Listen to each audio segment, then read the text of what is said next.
Welcome to another teaching from perfectingtheworld.com.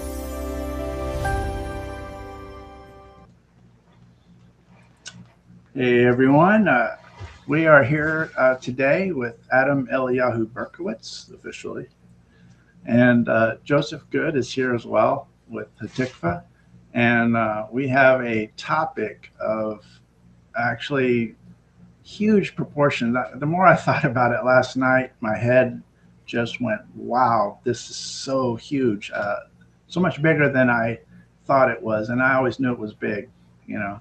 In fact, the priest that will be dealing with this, it's huge to them, and that they can only do it once in a lifetime, you know, this particular item that we're going to be talking about. So anyway, Adam, why don't you tell us a little bit about yourself, introduce yourself. Okay. People might know me. I've been writing articles for Israel 365 News, formerly Breaking Israel News. I write news, but I also write a lot about Geulah, which is the incoming redemption prophecy. People might know me about that. I live in the Golan. I have a wife and 4 kids. And I moved to Israel in 1991 at the age of 30.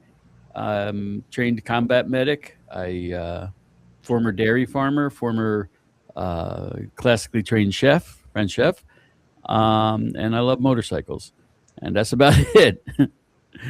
So, Right. And the reason why we're talking is I just connected with an amazing organization. It's called Project Qumran, and they wanted to write up a book about Vendell Jones, who is a very interesting character. And in 1992, he discovered a cache of 300 kilograms of what we believe is the incense from the temple that was stored in Qumran. And there's an ongoing project and a pretty amazing story behind it. So I wrote a book about that, and it's available for free download. So, All right, let me show a picture of our last introduction to this topic. There we go. So if you did not watch it, this is you can look for the video with this this graphic, and where we discussed the topic, kind of broke the news that we were getting ready to release some new information. And of course, Adam has written the book and made it available for download. There's a picture of the cover of the upcoming hard copy at some point, I hope. And yeah, they're working on the hard copy now as we speak. great. Not only they're working on the hard copy, breaking news that the first time it's being announced here is they're actually doing the testing. They're doing continuing testing. And if anyone's wondering why is there a red heifer, that's what you're looking at is the golden altar with the 2 rods. That is where the temple incense was burned. It stood in front of in the first temple. It was a wall. Was a wall in the first temple, Joe? Yes. And in the second temple, it was the curtain that stood between the sanctuary, the Heichal, and the Kodesh Kedoshim, the Holy of Holies. And that's where the golden altar stood, and that's where they burned the incense. But those red heifers really don't have anything to do with that. It's just I also happen to be up to date and a little bit knowledgeable about the whole issue of red heifers. I wrote a book about red heifers, so I'm a little bit connected to the Red Heifer Project and the return of the red heifers. So our conversation can range, so to speak. So, Joe Good, tell us a little bit about yourself. All right. I live in Houston, Texas, and for about the last a little bit over 40 years, about 46 years, I think, 46, 47. My life, everything I've done has been directed towards studying the Beit HaMikdash, studying the temple, and working within the framework of the rabbinical supervision, okay? Not alien from that, but working alongside with to see the rebuilding of the temple. And so this is a very exciting topic. This is a crucial topic. I cannot diminish the magnitude of the discovery if it proves to be so. And I personally believe it will, but if it proves to be so, the biblical temple incense. And there's certain things that must happen in order to have a temple. And some of these, all of them are difficult, every single one of them, okay? And they're filled with controversies and questions. But the reality is the two hardest, in my opinion, are going to be the red heifer, to accomplish that with all its details. And as difficult it is to get the red heifer is the Kohen that will perform the ceremony. But second, and probably even more difficult, is the Ketoret, the temple incense. And so this story is critical for this day, this hour. And I've got to compliment Eliyahu on he skillfully wove together this story. I was fascinated as I read this book. I would encourage everyone that is watching this video, if you haven't done it already, to take advantage of the free download. And I just want to say, Yosef, there are people asking for the link. Is there possible you can put up the link on the chat? I do see that. I was going to make a graphic, and I'll get it up shortly. Okay. If anyone's wondering, I'll tell them right now. It's the website is projectqumran.org. Qumran is spelled QUMRAN.org. Totally free PDF download. What I'd like to recommend is on that website, you can also sign up for the newsletter. I'd like to recommend it because the whole reason why we're putting out the book is because it's an ongoing project. And we'll explain that in a little bit. But I'd recommend signing up for the newsletter. All it is your email address. If you'd rather not, that's okay. The book will give you a lot of information that you can chew on for a while. Very much so. And it's something that not too many people really know about in depth because it's very complicated, and we haven't seen it in a while. We haven't seen it since the temple. So, Eliyahu, why don't you lay out the story of Mendel and how this progressed? Okay, I want to say my interest is I started not as a journalist. I started my career in writing as a novelist, and I love stories. That's how I relate to the world, is through stories. And when I happened to get an insider's look at the story, and it has everything. It's like really the most amazing story I've ever heard. The story began in 1967 when a gentleman by the name of Wendell Jones came to Israel. Wendell was a Texas pastor, and he came to Israel, and the reason why was he was asking a lot of questions. He was a very intelligent man. He was asking a lot of questions, and he wasn't getting the answers he wanted. So he said, you know what, I'll go to the source. And he came to Israel to learn Bible from the rabbis. And that was in 1967. And he volunteered with the IDF during the 6-Day War. And after the 6-Day War, that area, Qumran, where he was digging, became Israel. So he continued digging there. And he had a lot of friends in the government because he was the Texas volunteer for the army. He worked as a spotter. The story is that he was, and I hope this is true. Everyone says this. I even spoke to his grandson, and his grandson told me this.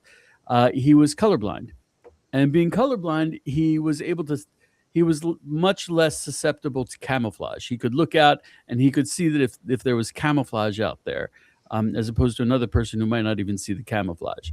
So he volunteered for the IDF as a spotter. And after the war, he was doing field work at Qumran in archaeology. It was one of his interests. I should mention that at one point he became a Noahide, and that affected his belief in Jesus. So he spent a lot of time walking around there from 1967 and started digging in 1977 to 82. He was working with Pesach Baradon, who was an Israeli archaeologist. And he did get a license to dig there from, it wasn't the Israel Antiquities Authority. It was what we call Tamat, or in English, the acronym is COGAT. It's the civil administration for the IDF. They oversee the archaeology in Judea and Samaria. But he was working under the government auspices. And in 1988, he found a small jug of what he believes, and which many other people believe, was anointing oil or persimmon oil. Very precious, very connected to the Torah, very connected to the temple. And he continued digging. He was a very dynamic person, and he managed to get together the money and the personnel to do the digging. In 1992, let me back up just a little bit. He was basing it on the Copper Scroll. The Copper Scroll, Qumran, is where the Dead Sea Scrolls were, and the Copper Scroll was a Dead Sea Scroll that was engraved in copper, unlike the other scrolls, which were on parchment. And it was a special kind of Hebrew, not like the others. And it was also mixed in with the Hebrew letters were symbols. It was a map. It was like a written out map. And there was a hint at where the temple incense would be. And he followed it, and he walked around, and he figured out there was only one place that fit the description. And he went there, and he by accident they discovered a hidden cave, and they went in, and they found what they called a silo, which was a hole in the ground lined with rocks, and it was full of a large quantity of aromatic red dust. And this aromatic, and also there were other grooves in the rock that held other dust that was less aromatic. They sent it off to be analyzed chemically with Professor Marvin Anselman, who was a very learned rabbi, a very influential rabbi. And he was also a scientist, a chemist, who had hundreds of patents to his name that are still patents. And he wrote encyclopedias for chemistry that are still being used. Brilliant man. He was at the Wiseman Institute. Which is very prestigious. Right. None of this is like, in your garage kind of stuff. Right. And he did, and it was interesting that he was both a Bible scholar and a scientist. And generally speaking, people who do that, they don't compromise on either of those. And he didn't. He certainly didn't. And he did the chemical analysis, and he said, it blew me away. There was this CNN interview. Wendell announced that his find, and Rabbi Anselman, he said, they asked him in layman's terms, what do we have here? And Rabbi Anselman, who wouldn't say anything out of class, he wouldn't say anything he wasn't sure of. He said, I am certain, he used the word certain, I am certain that we have the temple incense, because it had the 4 organic ingredients that are listed in the Bible, in the Torah, the 7 organic ingredients that are listed in the Talmud. If you're looking, it's what we call Masechet Kritot, the Tractate of Kritot, 6a, and it had the 3 and the side compartments in the cave held the 3 inorganic ingredients that made up the temple incense. Now you have to remember, people are like, 4 ingredients, and so the Talmud said 11 ingredients. How do you know that there were 11? Well, the Talmud came around. They'd been already burning the incense for 1,800 years, something like that. So they knew what they were talking about. And one of the reasons why Rabbi Anselman was convinced that it was first of all, he seemed to think it was. He also noticed that that when you make a complete batch of temple incense, it's 300 kilograms. So he said, interesting coincidence. And it was further tested a few years, like 2 or 3 years later, by Dr. Terry Hutter, who was not Jewish, and he was um, a palinologist, which a palinologist is like he's organic chemist, and his job was identifying plants in compounds and stuff like that, and so when he met Wendell said, we've been praying for you. And he tested it. And in the back of the book, there's an appendix. Usually I don't look at the appendixes. I use it for doodling, but these appendixes are the actual lab reports. Yeah. And Dr. Hutter's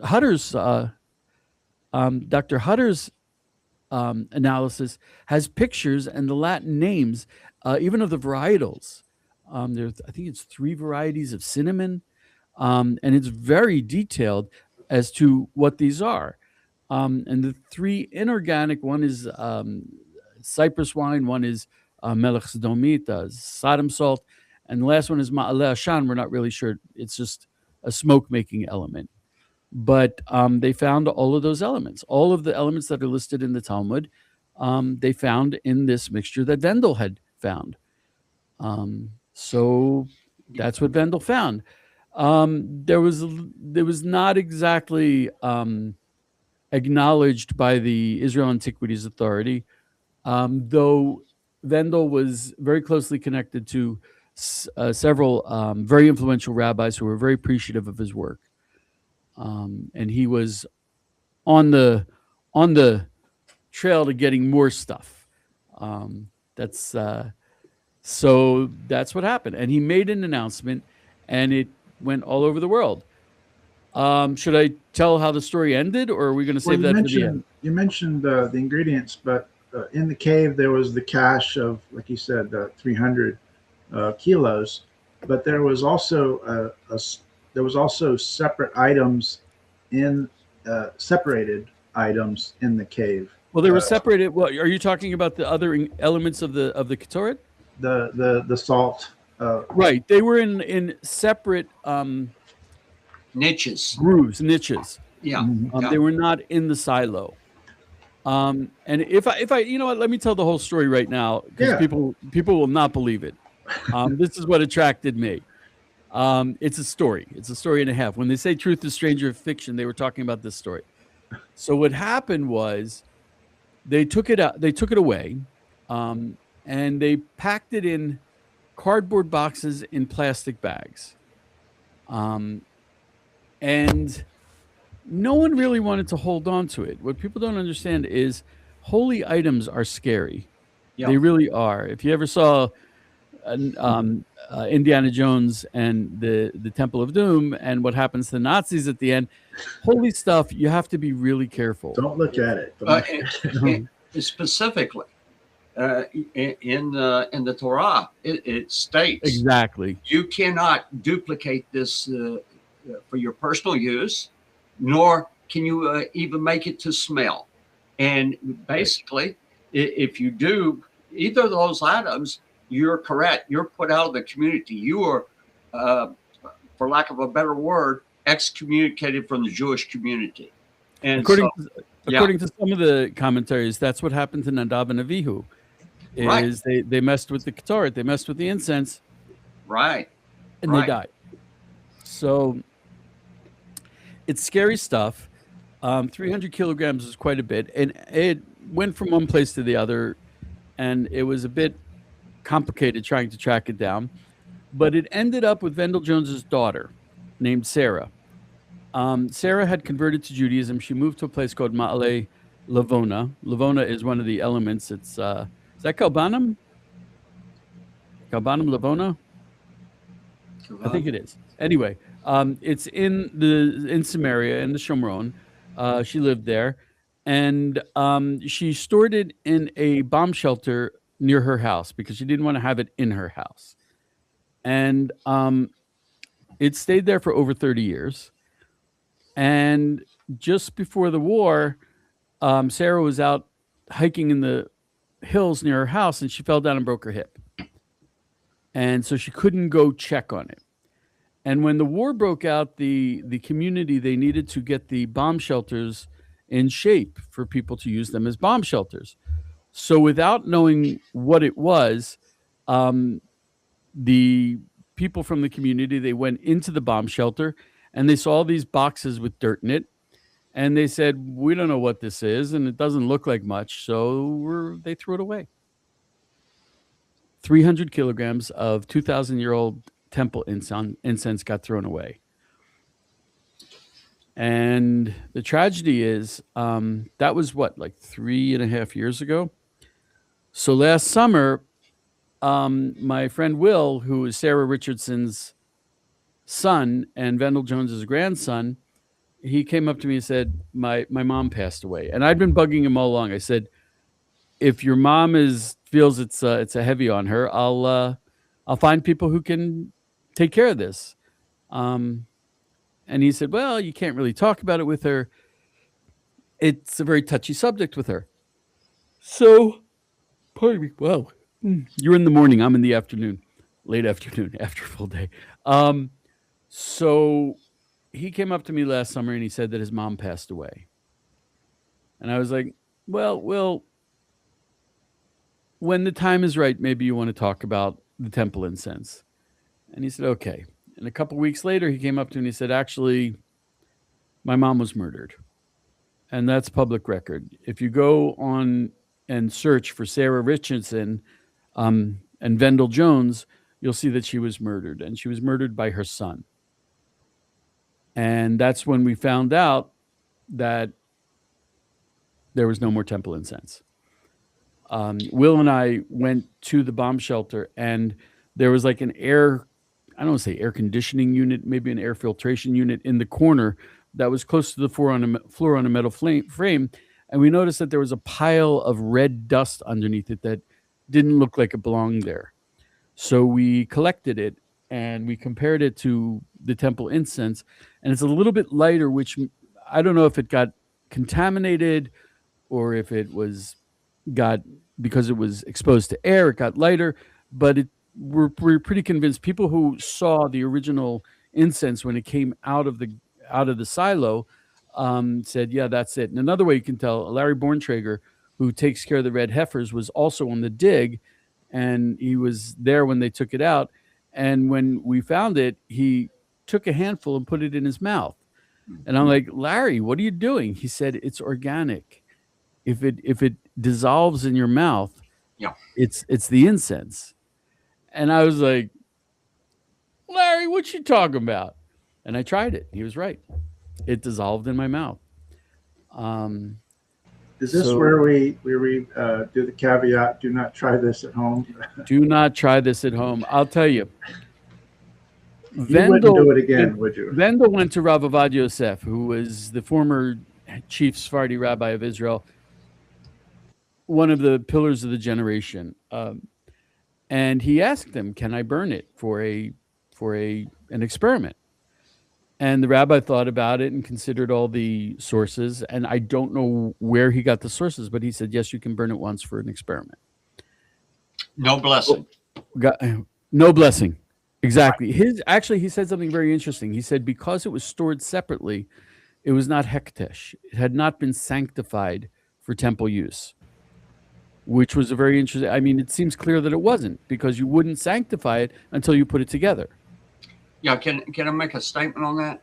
Sure. You've got 13 total items that make up the incense. Okay, the 11 organic materials, and then you have the Sodom salt and the Koshina lye, which were stored separately. Correct. Okay, one thing that really amazed me in this story is it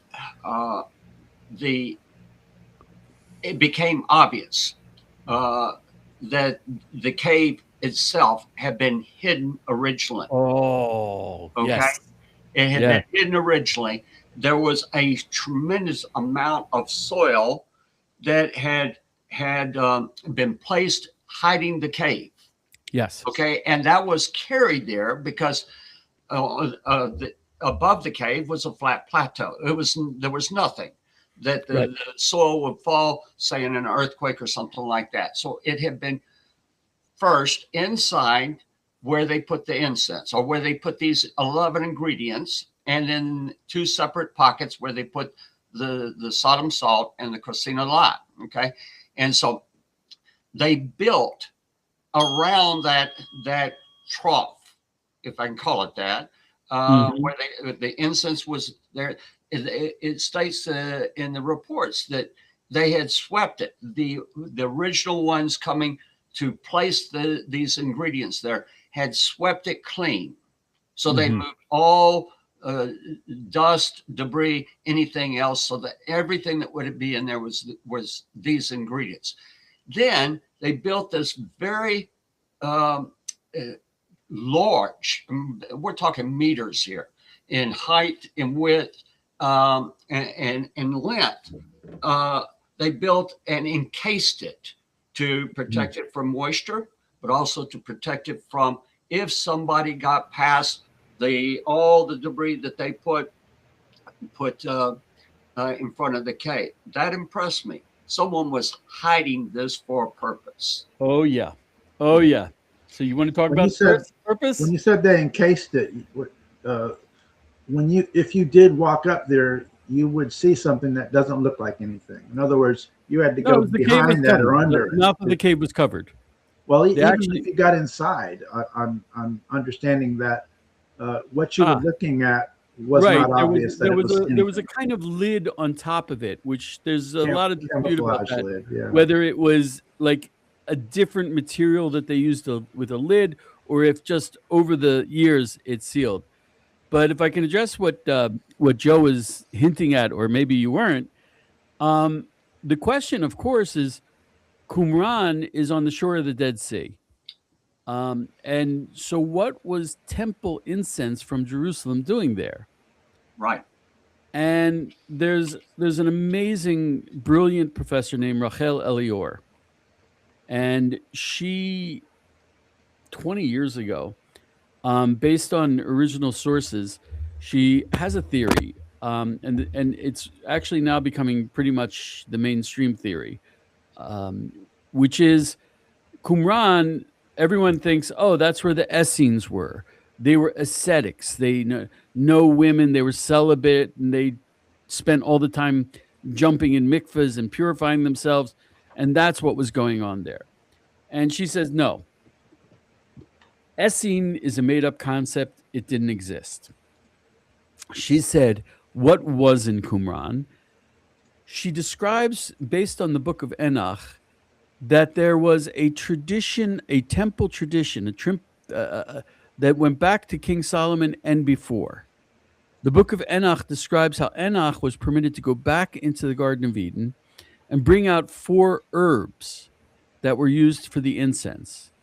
And those 4 herbs are the 4 herbs that are listed in the Torah. So when, we tend to, I tended to think, and I spent a lot of time dealing with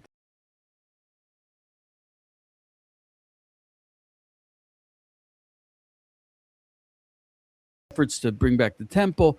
A lot of people think, oh, the temple was a synagogue with a barbecue attached, or a church with a barbecue attached.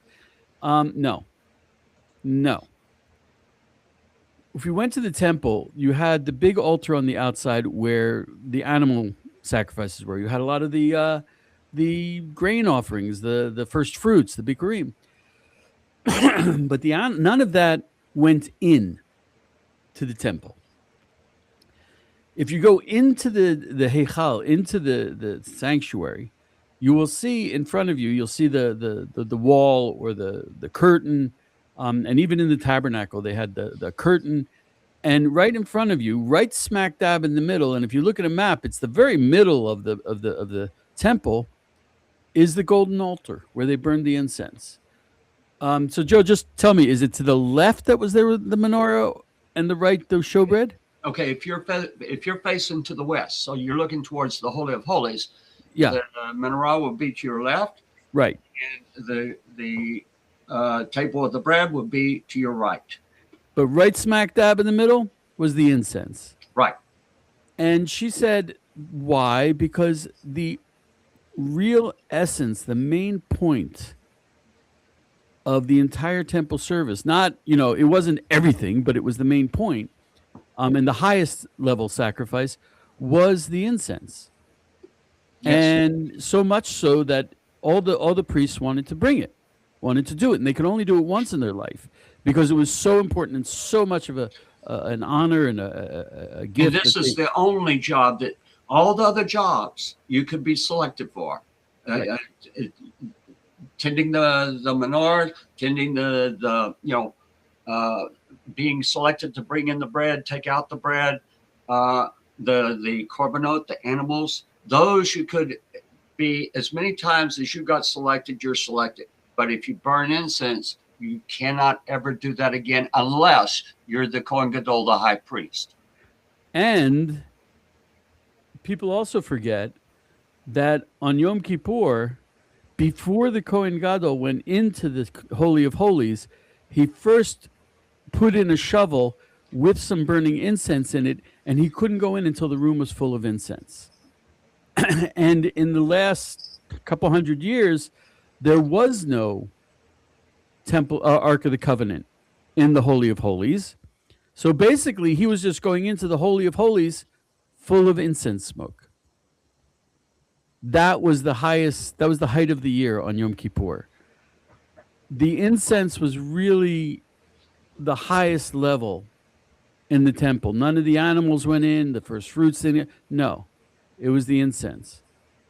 And Professor Elioric, she explained, and it really ruined Hanukkah for me. Hanukkah is just not the same for me anymore.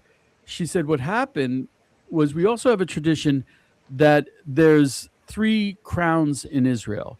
There's the crown of Torah, the crown of Kahuna, the priesthood, and there's the crown of Malchut, the crown of the dynasty, the kingship. And they have to be separate.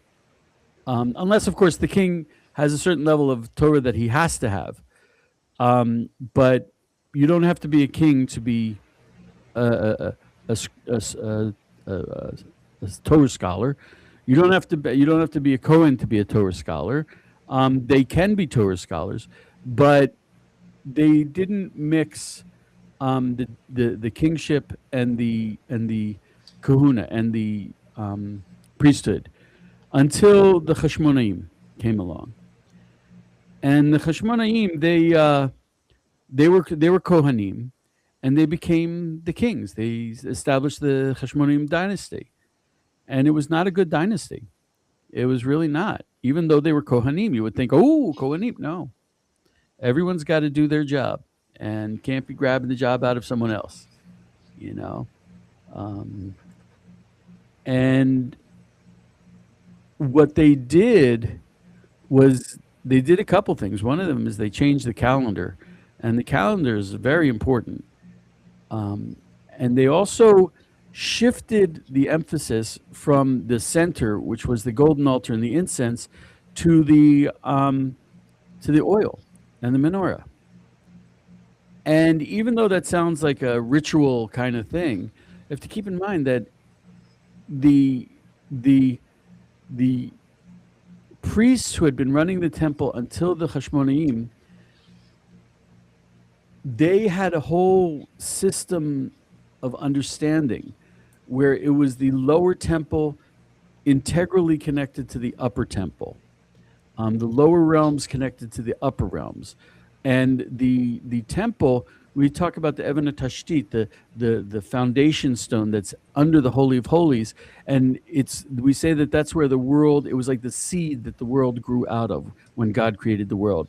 The temple was integrally connected to the creation and the ongoing creation, the fact that we are created.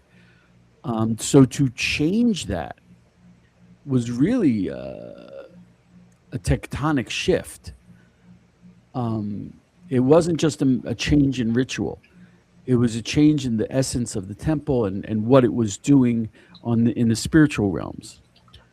So what happened was when the Hashmonaim did that, the priests who had kept that tradition, they said, well, this can't last. So they ran down to Qumran, which was rather desolate and isolated, and they said, we're going to stay here and we're going to wait it out. And while we're waiting it out, we'll write our teachings down, and that's why we have all of the Dead Sea Scrolls. We're going to teach and write and learn and go deeper, and we'll get ready for a new temple in Jerusalem, with genealogical priests as we have today, and the Chashmonaim were genealogical priests, but genealogical priests who adhere to our understanding of the upper temple and the lower temple being connected. And so they were prepared for a new temple. And that's why they had the incense down there. They were getting ready for the new temple. And that's why they were all Kohanim. They were priests, which is why they jumped into the mikveh a lot. Priests are very scrupulous about their purity.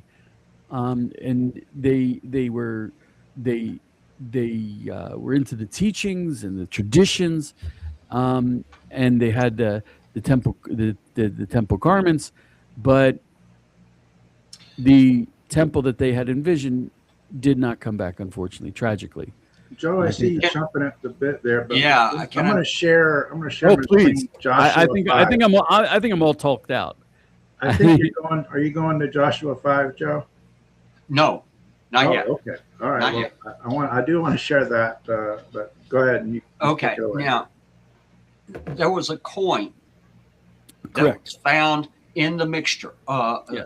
the organic mixture, and coin was dated to the third year of the revolt. Okay, so we're talking about the Jewish revolt that culminated in the destruction of the temple and the destruction of Jerusalem, and the conquest of the land by the Romans started in 66. So that would be in 69. In the year 70, the Romans arrived at Jerusalem, and they laid siege to the city. Okay, so this was, if that coin, it doesn't mean that it went in the ground or into this cave in 69, but it didn't go in there before that. Okay, so I have a theory. Once the Romans laid siege, then it would be almost impossible to get the amount out of Jerusalem and over to Qumran, over to this cave. But we know, we have in the Talmud, in the Tractate Gittin, also in the Tractate Yoma, it talks about that at least for 40 years before the destruction of the temple, that there were prophecies that were coming out. There's an individual that when Yochanan ben Zakkai, who was the head of the Sanhedrin, he faked his death. They were allowed to take his corpse out in a coffin, and he made his way to the Roman camp and pleaded for the removal of the Sanhedrin and several things. But one of the things he asked for was that this man who had fasted for 40 years, that the destruction of Jerusalem and the destruction of the temple was coming. And so I believe that there were people that saw the handwriting on the wall. Yeah. By the time you get to the third year of the revolt, the north is already fallen. I mean, Gamla's been destroyed. Yodfat's been destroyed. There's been the battle on the Kinneret, and the Romans are coming forward. In the meantime, the Zealots, or three different armies, are having a civil war within the city. And so I believe that certain individuals, maybe not everyone, but certain individuals, certain priests saw that we need to preserve, and that they conscientiously moved these items to hiding, and they disguised the cave. They made sure. I'm sure they were expecting we'll come back in 15 years or 5 years when all this blows over. We'll rebuild our temple if it's destroyed, but we need to preserve what we have right now. That's my own theory. But, I mean, that's also why they hid the Ark of the Covenant away, is they saw it coming. Right. That was in the first temple, by actually hidden by Jeremiah. Yeah. Okay, go ahead. And that's also why they wrote the Copper Scroll, was they hid a lot of the temple stuff away. Right. Billions and possibly trillions of dollars worth of things are hidden. Yeah. And that would be our friend Jim Barfield scroll. It's amazing. Let me share. Can I ask? I discussed something with Joe when we spoke the other night, and he gave me such a brilliant answer that if he can give it to me again, so this time I'll remember it for sure. When these things from the temple come back up, we start asking questions again that we didn't ask before, and that you won't necessarily find in the Bible. For example, with the red heifer, everyone was saying, "Oh, now we can start the temple service." That's not true. We are required to bring the public offerings even in a state of ritual impurity. Meaning, as we are standing here right now, ritually impure, we are required to bring the twice daily offering, the feast offerings, the Passover offering. Rosh Hashanah. This is Rosh Hashanah today.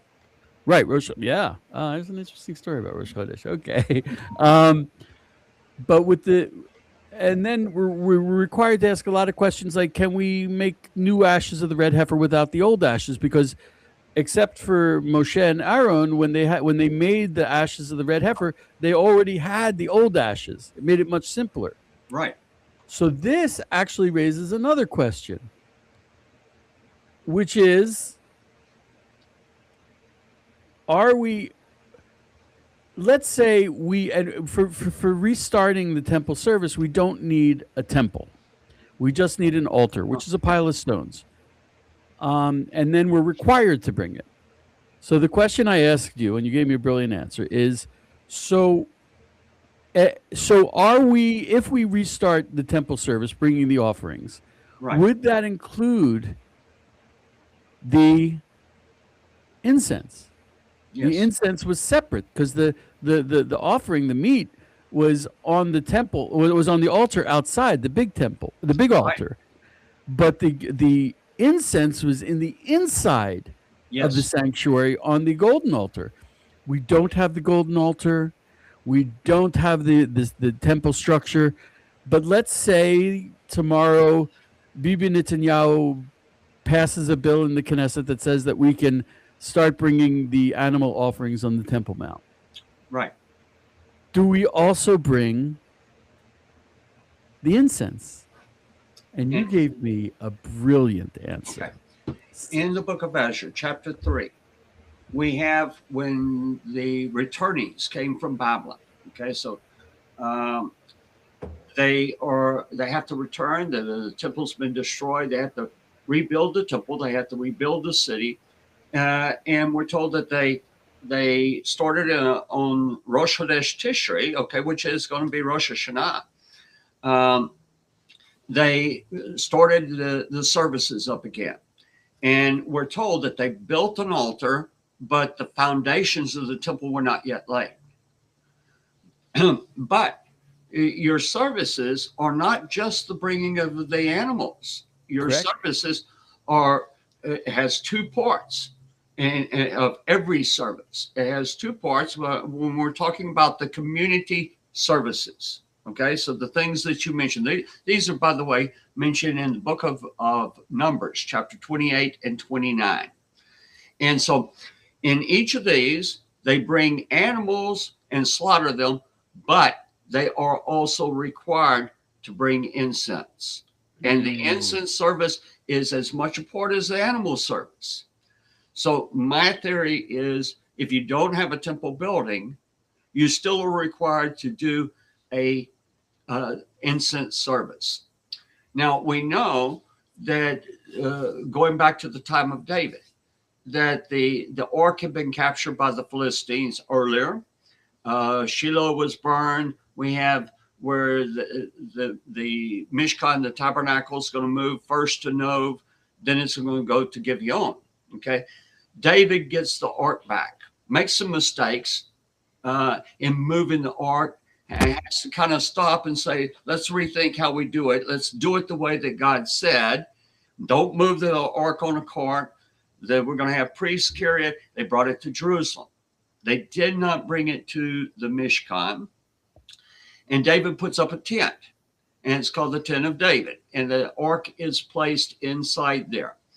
And so that I believe that a tent, some temporary structure, would be set up for them to be able to place, not only do the incense service, but I believe, this is my personal opinion, that they'll have Ark a of the menorah, Covenant. that they will have the table of the, and we're told that even if the time comes when the people don't have these things and they don't have the finances, they don't have to make a beautiful golden menorah, that they can make it of lead. They can make it of inferior materials. And so, but I believe they'll have these elements because to do the Tamid service, the daily morning service, the daily afternoon service, it has many elements. And so trimming the menorah, setting that up, keeping that lit. You have to, once that's lit, you have to keep it lit. Okay? Right. And so the incense in the morning, in the afternoon, you have the table of the bread. And so the loaves have to be put there. The frankincense has to be put there.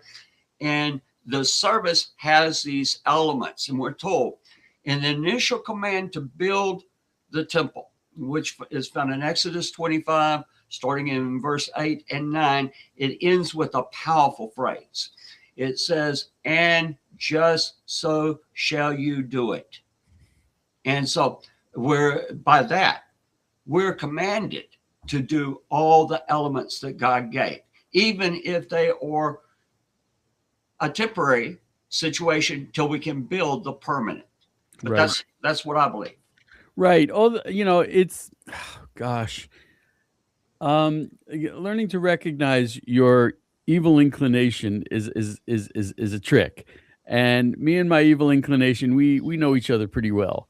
So all these people who say, "Oh, but you're going to start a war because you're going to tear down the mosques up there," and I'm like, it would be a good thing, but we don't have to. We don't have to. If you say, "Oh, I can't do it because I'll have to," no, you don't have to. You should do it anyway. You should be, and if it's a tent, it's a tent. In Jewish law, we have something. We have terms called b'chatchila and b'diavad, and what that means is when we have the Jewish law, there's the ideal way to do it. Ideal. What if you don't have the ideal? Well, if it's like this, is it still permissible? Sometimes yes, sometimes no. Right. There are parameters. So when it comes to the temple service, there's nothing like the glory of the temple. But if I'm not mistaken, when the Chashmonaim, they started up the temple service again, the menorah was just metal spears stabbed into the ground. So we have a precedent. We have a precedent. It's not the ideal. It's not lechatchila. But if that's all you got, it's okay. Now, there are certain things you can do that are not okay. So you have to ask the question. You have to look into it. Ideally, we should have a temple structure. If we don't have a temple structure, not only are we able to, but are we required to do these things? And you can't say, well, it's not the ideal, so I won't do it. No. There are times when even if it's not the ideal, you have to do it. That's right. And I think that's the situation we find ourselves in today. The ideal is to be pure. Well, we don't yet have the red heifer. We're close. We don't yet have it. So, but we still have to bring the public sacrifices, the public offerings. You mentioned the things that were required to do. Okay. So one of the things that is required is that the incense be burned, but not just any incense. In this particular case, the incense has to be the exact recipe. It has to be the exact recipe, and it has to be performed very precisely.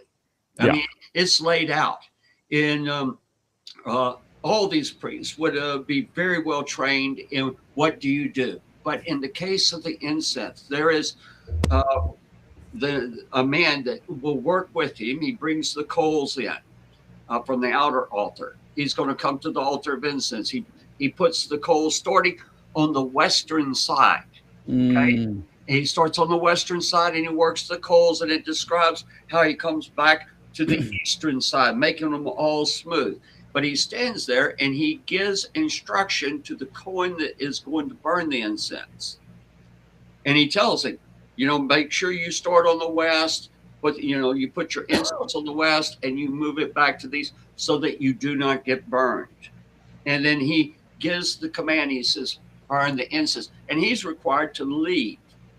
The man that's burning the incense will be in that room at that time.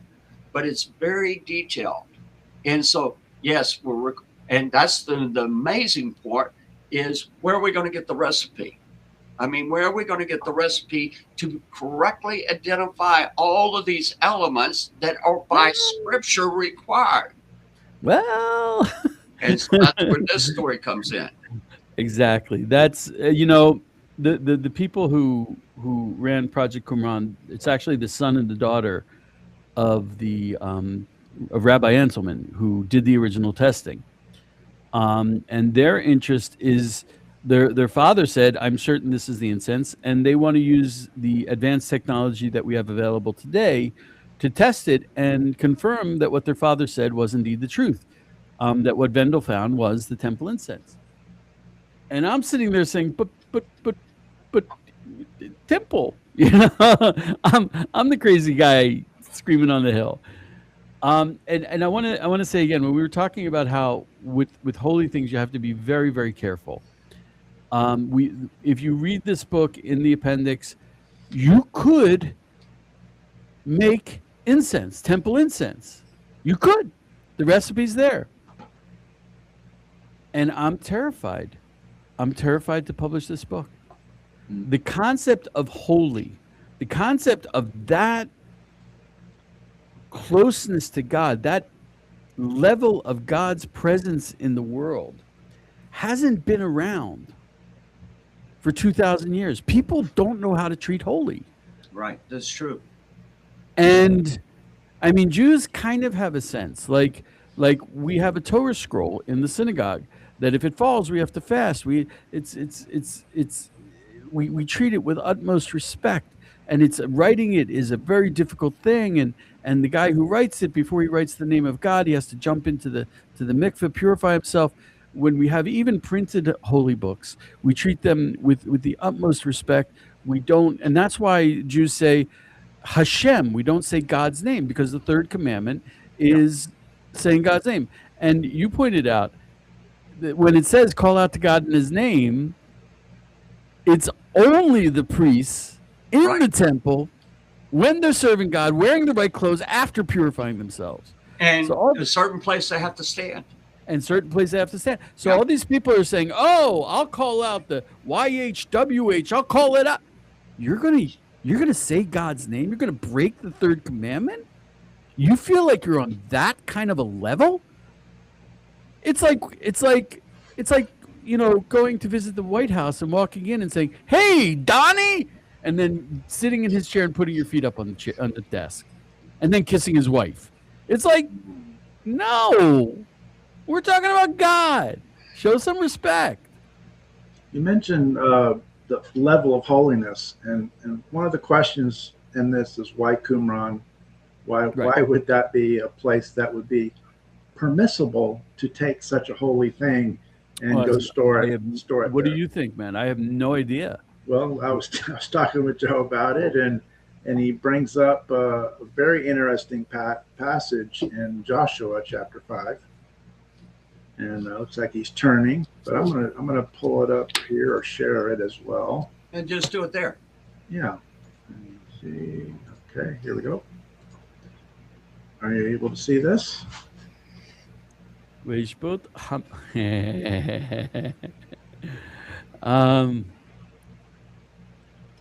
we can see it. On that same day when they ate of the produce of the land, the manna ceased. The Israelites got no more manna. That year they ate of the yield of the land of Canaan. Moving on. Once when Joshua was near Jericho, you know where that is, he looked up and saw a figure standing before him, drawn sword in hand. Joshua went up to him and asked him, "Are you for us or for our enemies?" Wait. Let me see Replied, it again. Go back. Let me see that.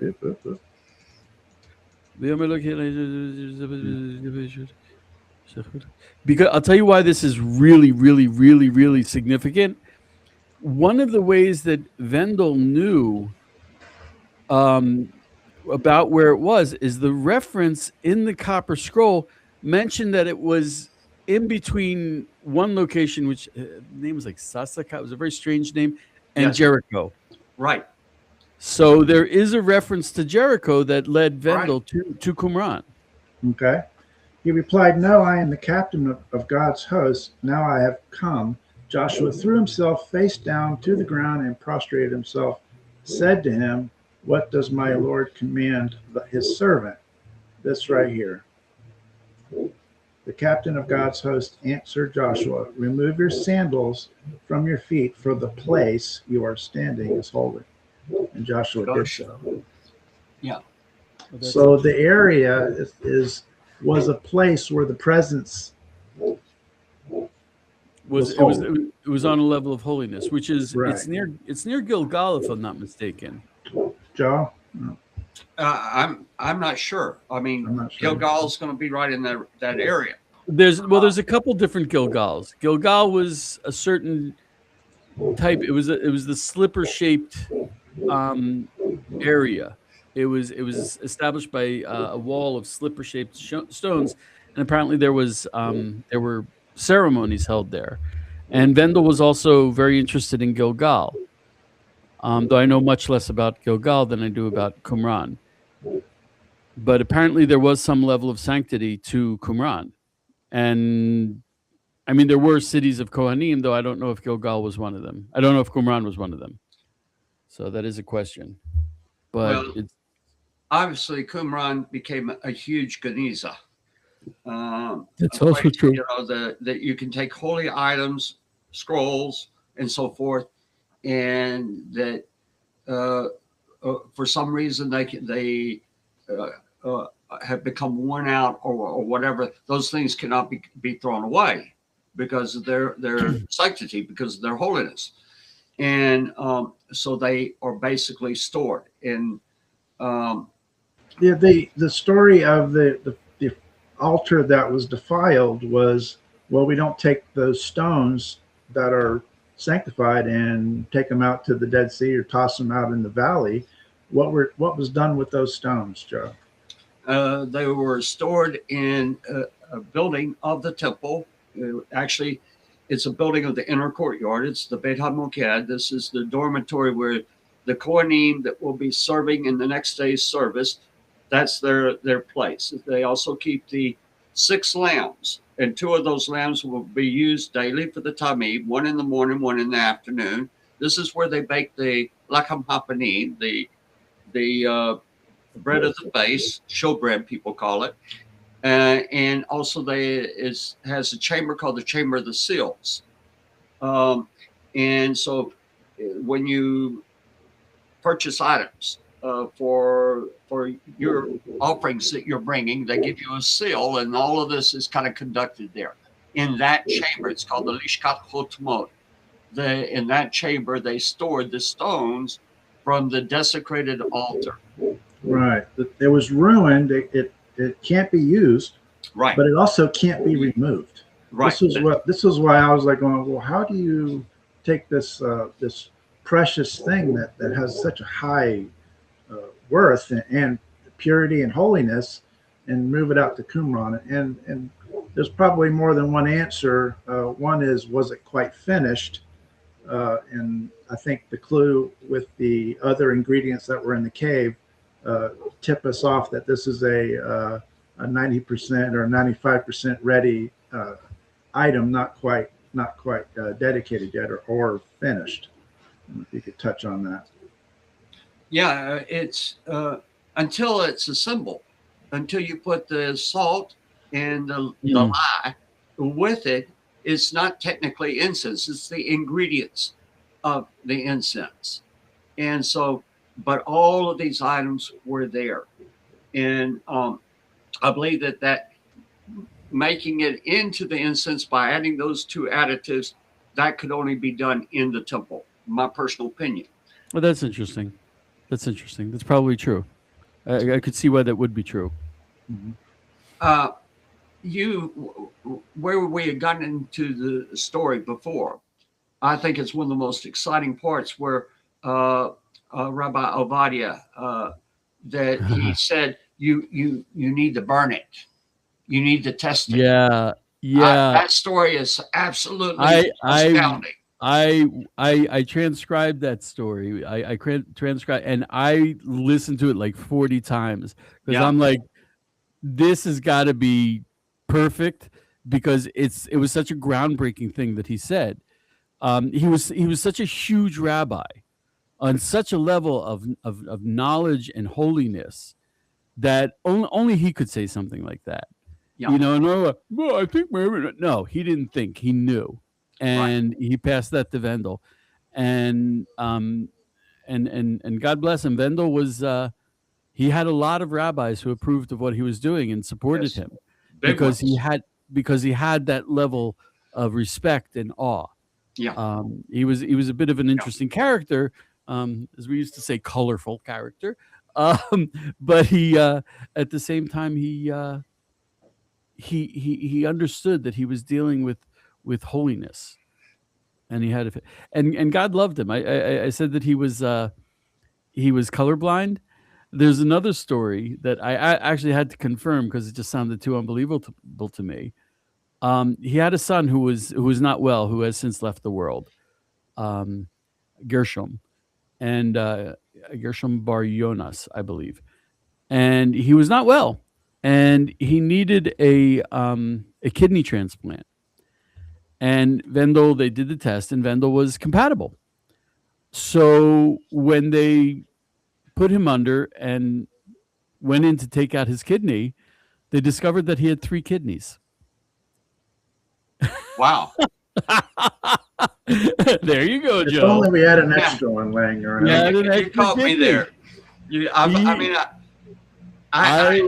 I had to find that out from first sources because I was not going to take that at face value unless I heard someone say, "Yep, that's true." Did you know Wendell personally? Oh, that's a different story. I'm getting old, and I would much prefer to chill out and not take on any more projects. In 1994 or 5, I was doing reserve duty in the Arava in the Negev, and it was Lag BaOmer. And Lag BaOmer, there's always a big gathering at Rabbi Shimon Bar Yochai at his burial place. Yeah. Thousands and thousands of people go, and it's a very holy event. It's Rabbi Shimon Bar Yochai basically invented Kabbalah. So I would go every year, and I was in the army, and I was in the south of Israel. And I walked up to my officer and I said, "Dude, I'm going." And he said, "Dude, I can spare you for 24 hours and that's it."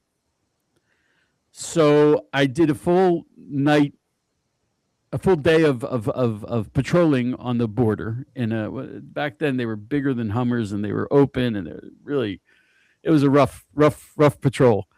And I was a medic, and I had a lot of. But I got off the Jeep on the main highway. They dropped me off, and I had my gun, a blanket, my tefillin, and a prayer book. Uh-huh. And I started hitchhiking. And I hitchhiked from the south of Israel to Meron, which is up north. Yeah. Partied all night at Meron with the hippies in the woods, in the Oh, my forest, goodness. dancing around campfires, singing and dancing. And the next morning, without sleeping, I started hitchhiking back. And hitchhiking was rough, but I got down to the gas station that's at the corner where the road comes down from Jerusalem and hits the Dead Sea. Uh-huh. And I got there, and there was a big dually, a big GMC truck with dual black wheels sitting there, and a big white one, and had a refrigerator in the back. And I walked up to the driver, and I said, can I get a ride? I said in Hebrew, I said, and he said, and I got in the truck, and it was a man, it was an older man and his daughter, and he looked at me, he's like, La'ana ta'olech, where are you going? Total Texas accent. Okay, I got you. I know where you're going now. And I said, where are you going? And I said in English, he said, Qumran. And I said, are you Vendel Jones? And he said, sure am. And I said, Vendel, darn glad to meet you, man. And so that's when I met him. It was like 94, 95, something like that. Yeah. And his daughter was in the car. Sarah was in the car. I didn't know who she was at the time, but I remember what she looked like. Yeah. And so that's how I met Vendel. It was a little bit after he found the incense. Yeah. And fast forward, I was living in Gush Etzion, and I was working overnights in telemarketing in Jerusalem. And I was commuting. Work started at 11 o'clock at night, and we finished at 7 in the morning. And I was commuting with a young man from Efrat, which was near Bad Ayin, where I lived. And we were commuting together. Really nice guy. We got along great. And one day we're driving back after a long day at work, and he looks at me and says, you knew my wife before I got married. And that's kind of a dangerous opening statement. And I said, did I? And he said, yeah, her name was Tanya. And I said, oh, yeah. I used to work in a candy store in Efrat, and she was the annoying little sister of the girl I worked with. So Will and I got to be real good friends. We commuted together. We worked together. Yeah. And then many years later, I move up north to Katzrin, and he's living here. So he and I got to be good friends again.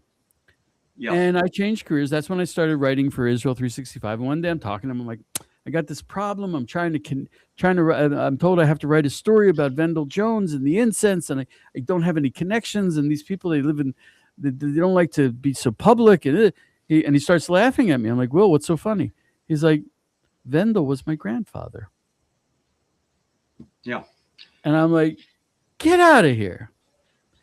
So that's how, like Hashem was telling me, Yes. Eliyahu, I know you want to chill out, sit at home, drink your coffee. Yeah. But I ain't done with you yet. And I'm like, can't someone else? No, someone else can't do it. And so that's how this book got made. You just mentioned drinking coffee. Yes, sir. Now, I love coffee. I'm glad to know that. You'll be drinking some of mine, God willing. Right. But one thing about coffee is, you purchase it, you have it in a bag, it can be beans, it can be ground, but coffee ages, and it loses its aroma, it loses its savor. The older it gets to a point after 5 years, you find out, why didn't I use this back then? You throw it away. We're talking about this residue. 2,000 years. 2,000 years. Yeah. And they're going to light it. That's one of the things you already mentioned that it'll dissolve in your mouth.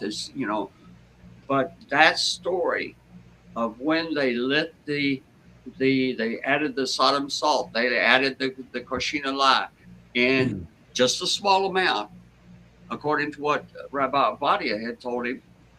But that story, it takes on a whole new dimension. There were a few cases in which it was burned. Yes. My buddy Will, he was Vendel's grandson, and he went to the dig a couple times when he was like 13 or 14. And at one time, Vendel actually brought some out, put it down on a rock, and burned it. Yeah. And that was an interesting experience. Terry Hutter, the palynologist, he also burned some. And in the book, and I spoke to him, I don't know how much of it we put in the book, but he went on and on about how it filled up the whole house for months. He could smell it. Right. It's not your normal 2,000 run-of-the-mill years incense. old. 2,000 years old. And it was, you know, he said his dog was running in like, what's going on? What's going on? His wife and kids were like, what's going on? What's going on? It's not like a subtle aroma. Right. It's a powerful, powerful incense. Right. There's So- two things on this. Will, I believe that he was the one that you wrote about, that they did it, they were on top of a mountaintop. Yeah. And so They you were out in the expect the field. wind to carry the smoke away right away. Oh, right. And Right. it just It didn't dissipate. It was like the smoke But went the straight up. most impressive thing is both in that event when they burned, and they mentioned that the area was infested with flies. It was infested with ants. Right. It was infested with all kinds of insects. I think it was Hutter, but I could be wrong on that. It probably was Hutter. Was Hutter. That both mentioned that the insects disappeared. Not for a day. They disappeared literally for days and days and days. And in the tractate of the Mishnah in Pirkei Avot, it tells us that there were 10 miracles that happened with the temple. And one of the miracles was that the slaughterhouse of the temple had no flies. That is the place you would expect that it would be full of flies and all types of flies, insects, and everything. And that's a mark of temple incense. That's a mark of Ganadin. Professor Hutter, Dr. Hutter, I'm not sure what I should call him. First of all, I so enjoyed speaking with the man. I got to tell you, one of the nice things about reporting on prophecy and Geulah and the temple, you meet the nicest people. Once in a while, you run across a bad egg, but almost everyone lovely. Yeah. Dr. Hutter, such a sweet man. I really enjoyed talking to him. And the difference between what he did and what Professor Anselman did was Professor Anselman kind of like, he knew what he was looking for. He knew what the temple incense was, what the ingredients were. Professor Hutter did it entirely blind. He had no background in that. He didn't know what he was looking for, which is the way palynologists usually works. They give him a sample and say, "What is this?" And that's what they did with him. And yet he still came up with the same ingredients. And he had no background. You can maybe Rabbi Anselman could have said, "Oh, it smelled like this and it had this of it." But Terry Hutter, when he was saying, hey, there were no bugs and the smell stayed, and he had no idea what he was looking at, and yet he still came to the same conclusions. And that was stunning. It was really stunning. Big question with the topic of this is the why. Why is this so vital? Why? What is it that this item, this incense, does for us as a nation, for the people of Israel, for Yom Kippur? You mentioned keeps the flies away from all the blood and what have you. But what is kind of some of the talk about the hidden reasonings of the daily incense and the Yom Kippur, which, by the way, is different. The daily incense is technically not used on Yom Kippur. It is ground again to a much finer consistency. and Right. that is what goes in on Yom Kippur. But what's going on? What's the benefit to the nation? Well, I want to point out that Jewish prayer books have an incense service twice a day.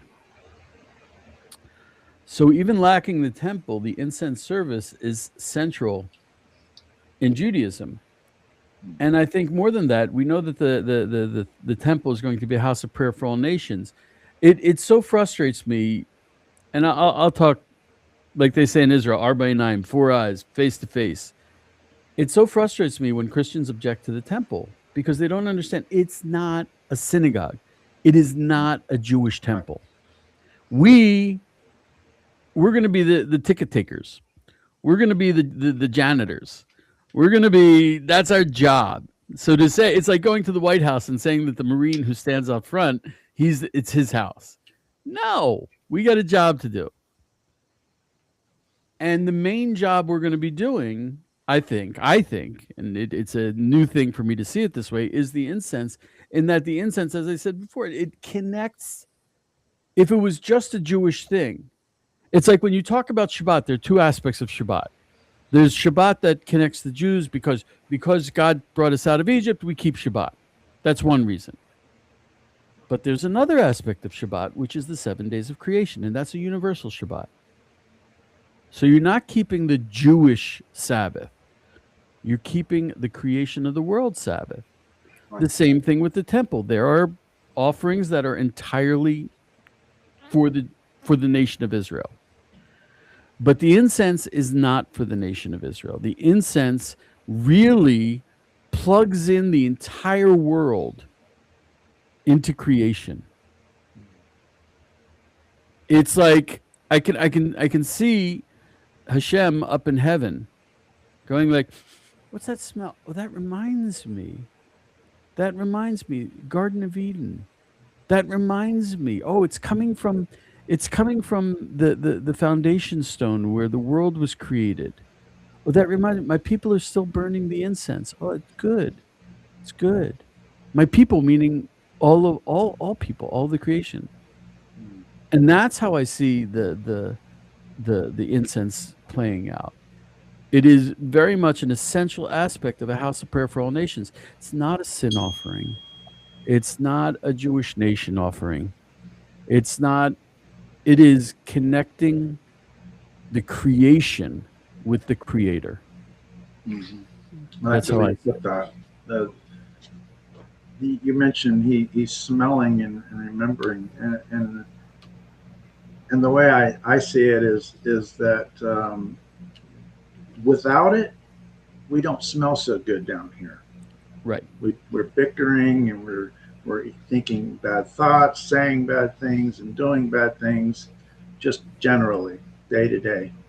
And he can't look upon that. All of a sudden, he smells this aroma that is so pleasing to him, and it's like a way of we want to draw closer to him, and he also wants to draw closer to us. And I think it makes it where he can. Yeah, and I think it also wakes us up. I mean, it said that you could smell the incense down to Jericho. So if you're anywhere in Jerusalem, you're going to be smelling it.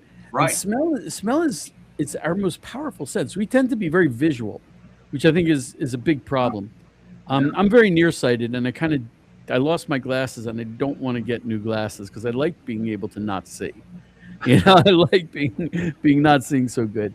Smell, it's like tasting. You're bringing it into your body. It's very intimate. Sight is like it can be really far away, and you can never get there, and you'll still be seeing it. And it's very illusory. You think you see something, and it's actually not that. With smell, there's no illusion. You remember what you smelled as a child, Exactly. It's mom and dad's kitchen. The most connected to, and it's like it's almost like, can you imagine? This is like you're sitting there, and you're like, that's my wife's perfume. Wow, and that's what I see Hashem doing. I have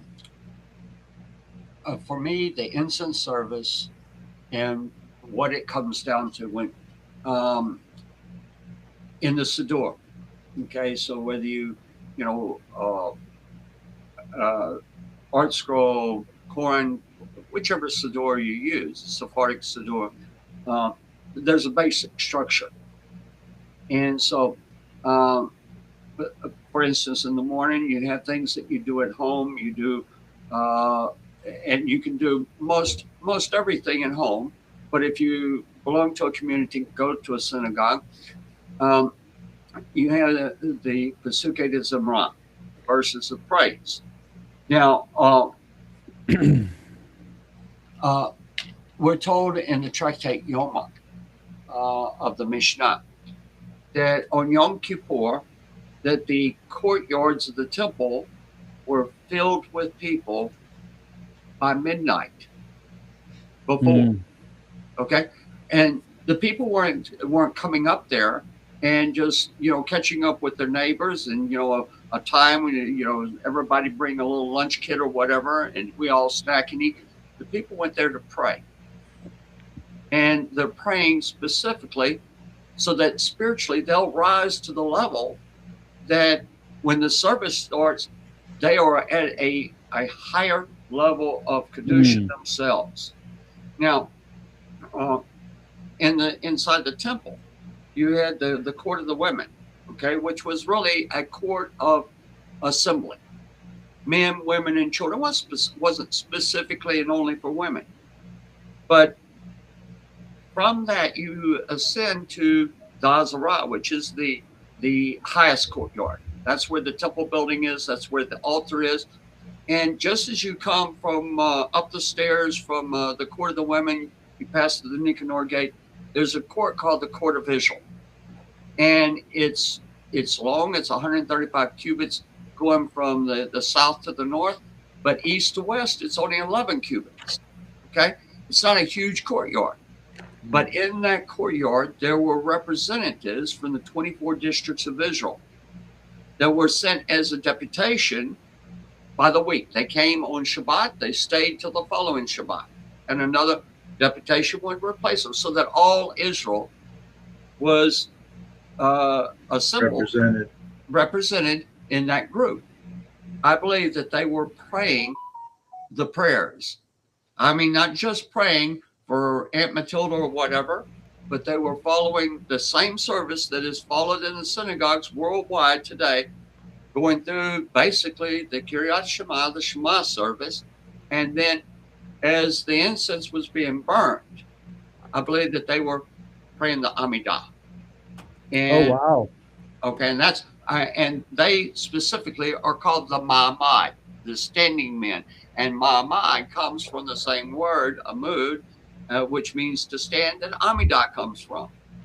But these are the petitions of the people.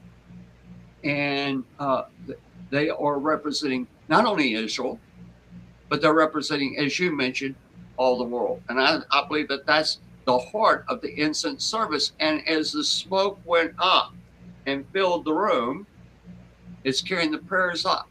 But we're told that when it reaches the roof of the HaKodesh, ceiling, place, that's 8 stories high. Okay, that's not just like a 10-foot, 16-foot roof. It's 8 stories in the sense of a modern hotel building.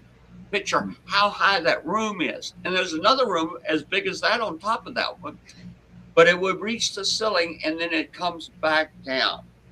And so I see in the incense a great spirituality of the prayers, the petitions of the people rising up to Hashem, but then the essence of that incense comes back down, and it's a sweet savor to Hashem, but also to us. And so much so that when you leave the temple, in the book of Ezekiel 43, it talks about to measure the pattern of the temple and record everything. But very interesting, it says that you are to learn its exits and its entrances. I think about the order of that. I would have thought you learn about its entrances and exits.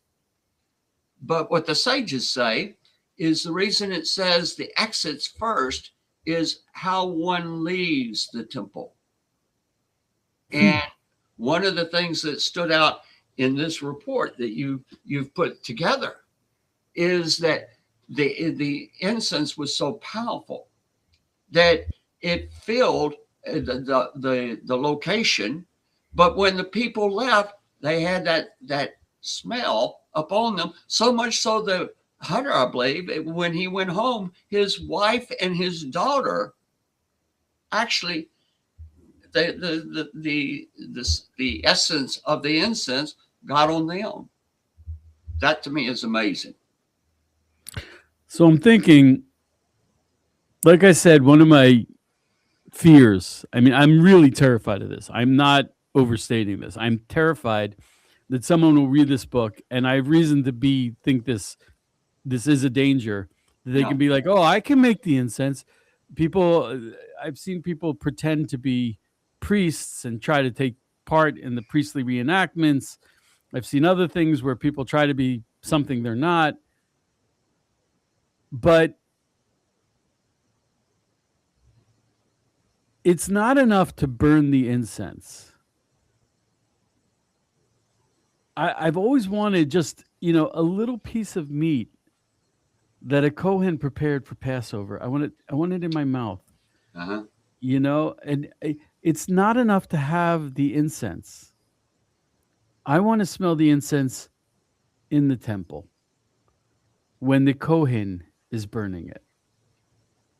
I don't want it in my living room. I don't want some guy burning it for some goat god or something like that. Right. I want it full on. I want a Kohen burning the incense in the temple in Jerusalem, in precisely the same spot that David and Shlomo, Solomon, established the temple, and that was done for 1,800 years. I want to smell that. Yes. I want to smell that. It's not like some guy, hey, I'm doing what I want to do. No, it has nothing to do. You want to be 100% inside God's will. And as soon as you say, this is what I want, you're outside. And I'm really looking forward to that. I want to smell what God calls reach nichoach, what God calls a pleasing aroma. I want to smell that. Yeah. God willing. God willing.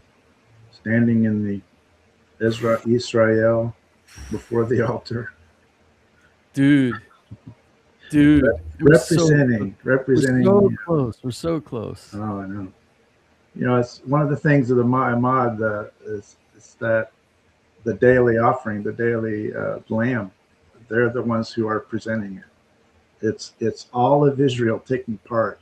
Like we tend to think of, well, that's the priesthood. Priesthood does that. No, all of Israel takes part in that service to present that animal. I want to answer one question. Daisy Freiberger, she asked, isn't it prohibited to make the incense outside of the temple? To make the incense out of the temple is not a problem. It's forbidden to burn it. And not only is it forbidden to burn it outside of the temple, it's forbidden for a non-Kohen who is not purified, who is not wearing the Kohanic clothes, who is not assigned to do that. It has to be perfect. It has to be everything. There's a concept in Chassidut, what we call Ashan, interestingly enough, meaning smoke, which is an acronym for Olam Sha'av Nefesh. It's place, person, and time. And there are times when all of that has to come together in a very specific way. And the highest level of Ashan, the highest level of place, person, time, is the Kohen Gadol, the high priest, in the Holy of Holies on Yom Kippur, doing the service, burning the incense. So you want to make sure that all those things are right. It's the right person, the right place, the right thing, the right time. And if you do that, wow, you're orbiting the planet. And if you don't, well, you're in a very not nice place. It is something to be very careful like you said, you have this fear, and it's very, very real. Nadab and Abihu were both Cohens. They were priests doing what the priests do incorrectly. Yeah, they had a zeal, but they crossed the line. You have to do it exactly the way that Hashem says. And when we do it, it's kind of irrelevant, but I want to tell you. Several years ago, the Sanhedrin did what they called a creation concert, and it was the week before Rosh Hashanah, when the world was supposed to have been created. And it was at the southern wall of the Kotel, and they had a philharmonic and a choir singing psalms that were written specially for that. And at one point, they had Kohanim, guys I knew and recognized as Kohanim, going on the ramparts high up in the air on the level of the Temple Mount, wearing the Kohanic white clothes with long shofar, blowing shofarot. And it was at night, and they're shining spotlights on them. And I've never seen anything like that. It wasn't spectacle. It was so close to the real thing. And we should be blessed one day. Yes. To have the real thing. And when you see the real thing, you're going to be really sorry that you did the fake. I'm waiting for the real thing. I really want it. Anyway. All right. Well, any other questions that you want to hit on, you can actually click on it in chat and show it. And right now we're showing the link for downloading the ebook, projectqumran.org. And anything else jump out that you want to hit, any of you? There's a number of things that there's no way that we can cover every item in the book.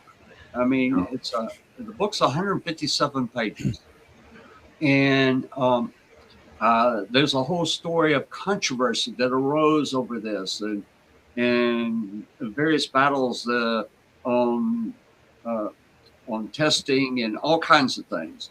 But the best thing is for you to read the book, and it'll kind of lay it out for you. Right. And one of the things we did in the book is there are some things that, because we're 40 years later, because that even like the people who were actually involved are very, very old in their memories, and there were conflicting stories. There were some things that people said, "Oh, this is the way it is," and we were just like, "No, there's a doubt." So we're going to give both sides of it. One example being, was it 300 kilograms or was it 600 kilograms? If you go on right now online, almost everyone says 600 kilograms. And even Vendel Jones in his report wrote 600 kilograms.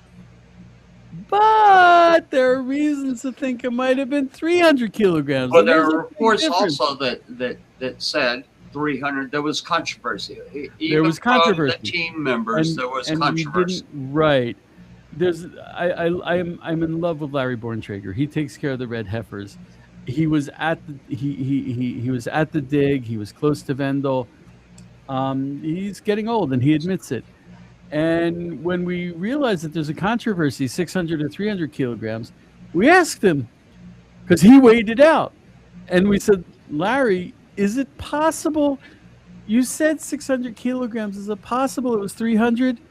And he said, "Oh, that makes sense." And I was like, "Oh, Larry." Okay. And it was just, it makes sense that because he's an American farmer. He doesn't deal in kilograms. He deals in pounds. So he wasn't saying 300 kilograms. He wasn't saying 600 kilograms. He was saying 600 pounds, which is 300 kilograms about. So and we didn't come out and say, "Oh, this is absolutely incense." It was actually very difficult to write, because sometimes I say incense, sometimes I say supposed incense. Rav Antelman said he's certain it's incense, but at the same time he wanted further testing. He said, "I'm certain it's incense, but in order to be convincing and prove the point, to other people, we need further testing. So it made it very difficult to write because we didn't push a conclusion. We presented the sides and the difficulties and the facts, and that's what we did in this book. Right. Okay, is Joe with us? Something might be going on at the house. I'm not sure. Okay, Yosef, I really have to go. I apologize. Yeah, I'm going to end the stream and just hang a second.